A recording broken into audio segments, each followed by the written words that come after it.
பாலியல் புகார் வழக்கில் முன்னாள் எம்பி பிரஜ்வல் குற்றவாளி என தீர்ப்பு வெளியாகி இருக்கிறது. இது தொடர்பான முழு விவரங்களோடு இணைகிறார் நமது செய்தியாளர் அஞ்சலி. வணக்கம் அஞ்சலி. இந்த விவகாரத்தில் வீடியோ வெளியானது முதல் பிரஜ்வல் ரேவண்ணா கைது செய்யப்பட்டது வரை என்ன நடைபெற்றது, அது தொடர்பான முழு விவரங்கள். நிச்சயமாக கவிதா.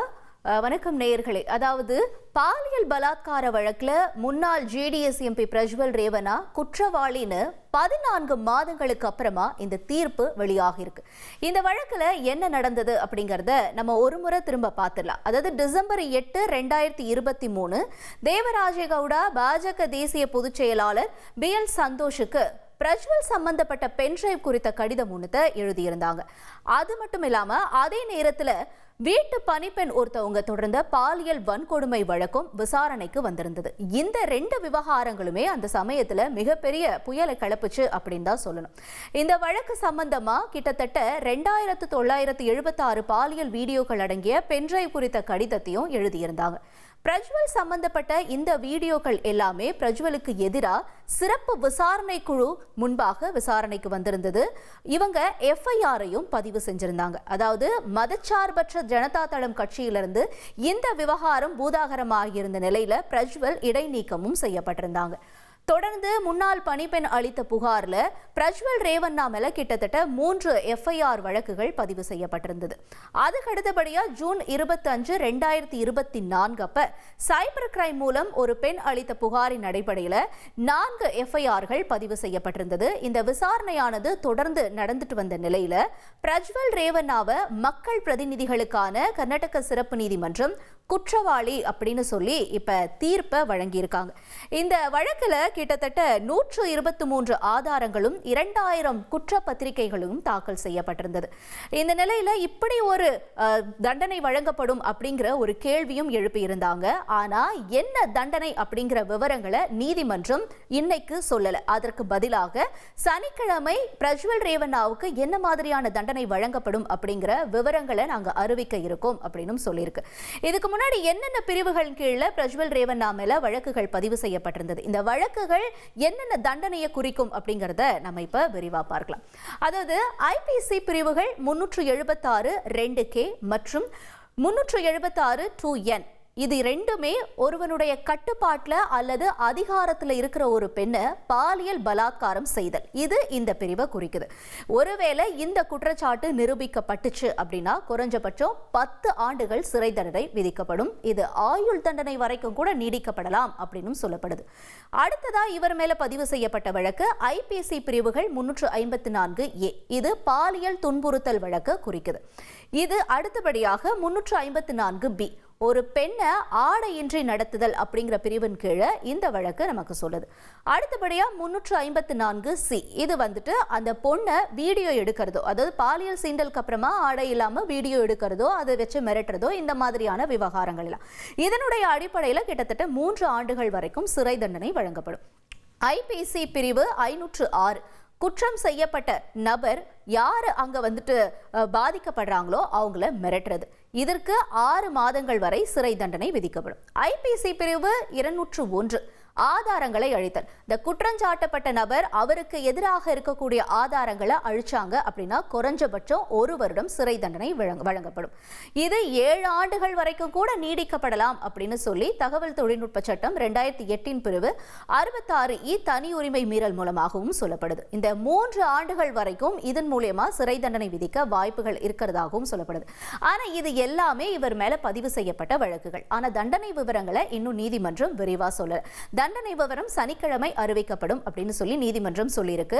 தான் குற்றவாளி அப்படின்னு சொல்லி அறிவிக்கப்பட்டதும் நீதிமன்ற வளாகத்திலேயே பயங்கரமா கண்ணீர் விட்டு அழுது இருக்காரு பிரஜ்வல் ரேவண்ணா.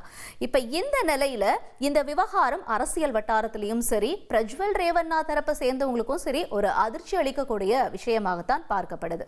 சரி, பாலியல் புகார் வழக்குல முன்னாள் MP பிரஜ்வல் குற்றவாளி அப்படின்னு தீர்ப்பு வழங்கி இருக்கிற இந்த நிலையில இந்த விவகாரத்துல வீடியோ வெளியானதுல இருந்து பிரஜ்வல் ரேவண்ணா கைது செய்யப்பட்டது வரைக்கும் என்ன நடந்தது அப்படிங்கறத விவரிக்க இணைஞ்சிருக்காரு எமது செய்தியாளர் பார்த்திபன்.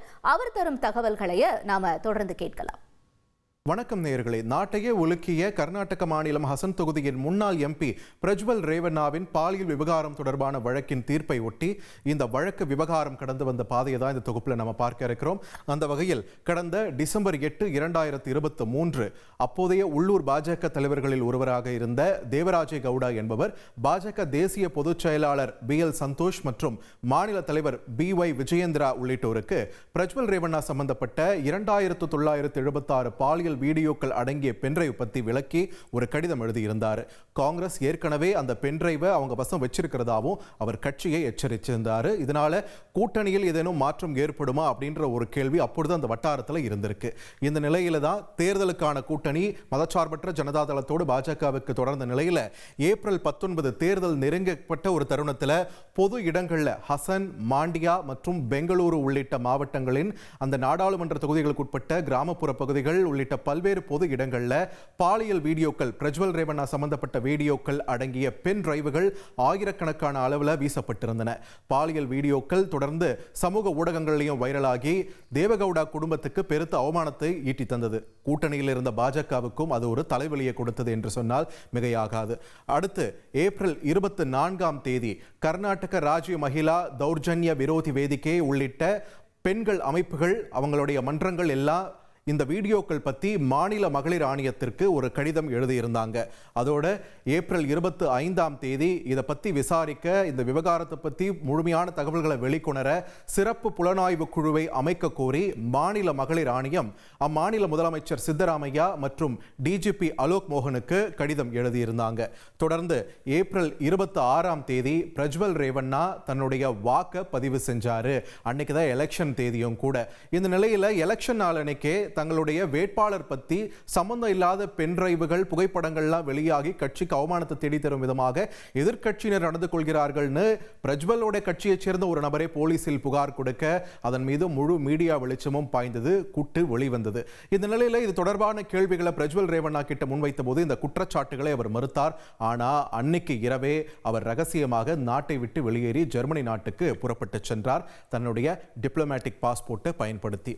இந்த நிலையில ஏப்ரல் 27ஆம் தேதி கர்நாடக முதல்வர் சித்தராமையா சிறப்பு விசாரணை குழுவை அமைப்பதா அறிவிச்சு பிரஜ்வலோட இந்த வீடியோ இடையே இருக்கக்கூடிய தொடர்பை அவரும் உறுதிப்படுத்தியிருந்தார்.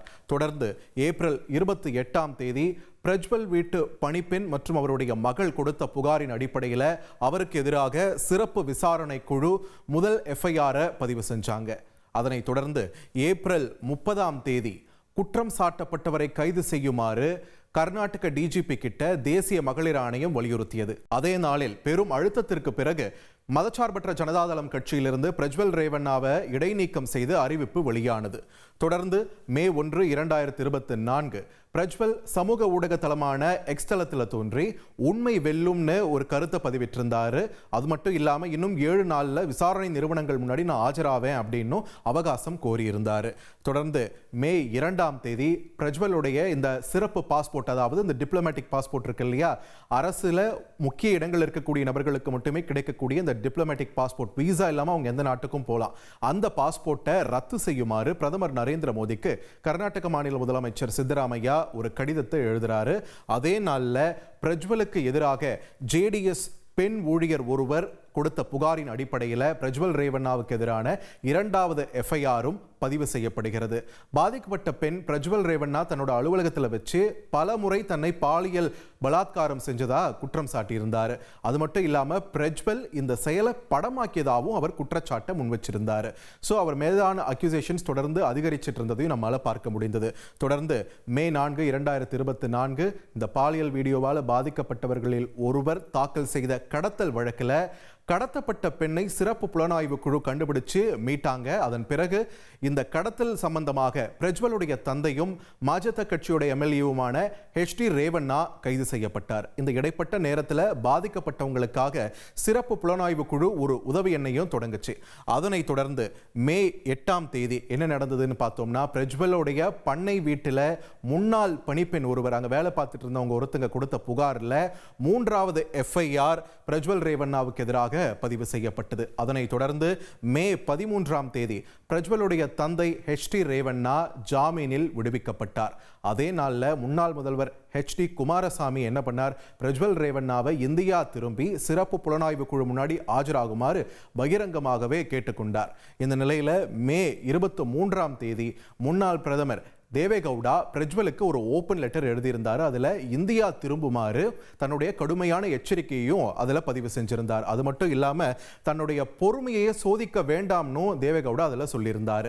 அதே நாளில் பிரஜ்வலுடைய பாஸ்போர்ட்டை ரத்து செய்ய வேண்டும், அந்த டிப்ளமேட்டிக் பாஸ்போர்ட்டை ரத்து செய்ய வலியுறுத்தி பிரதமர் நரேந்திர மோடிக்கு முதலமைச்சர் சித்தராமையா 2வது கடிதத்தையும் எழுதினார்.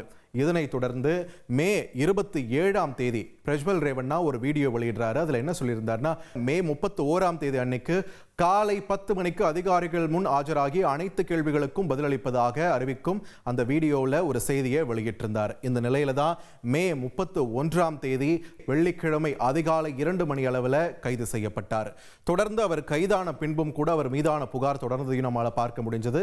ஜூன் 25, 2024 சைபர் கிரைம் மூலமா பிரஜ்வல் ரேவண்ணாவுக்கு எதிராக இன்னொரு பெண்ணும் புகார் அளித்த நிலையில 4ஆம் FIR-ம் அவருக்கு எதிராக பதிவு செய்யப்பட்டது.